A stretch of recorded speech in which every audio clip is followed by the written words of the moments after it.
Praise the lord. ప్రభు అయిన యేసుక్రీస్తు నామములో మీ అందరికీ శుభాలు. ఆయన బాధపడు వాని బాధను తృణీకరింపలేదు, దాన్ని చూచి ఆయన అసహ్యపడలేదు, అతనికి తన ముఖమును దాల్చలేదు. వాడు ఆయనకు మొరపెట్టగా ఆయన ఆలకించెను.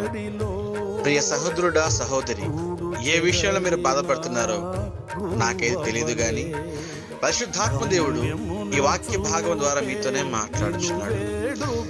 మీరు ఏ విషయంలో బాధపడుతున్నారు, ఏ విషయంలో మీరు వ్యాకుల పడుతున్నారు, ఏ విషయంలో మీరు మనుషులు చెప్పుకుంటున్నారు, వారెవ్వరూ వినకపోవచ్చు గాక, కానీ ప్రభువు మీ మనవి ఆలకించి మీ వైపు చూచి ఆయన ముఖం దాచుకొనక మీకు సహాయం ఇచ్చుటకు లేచి ఉన్నాడు. ఆయన మీ పక్షం ఉండి వాద్యమాడుచున్నాడు. ఆయనకు మీరు మొరపెట్టగా ఆపత్కాలమందు మీకు సహాయం దొరుకును గాక. ఆమేన్. Praise the lord.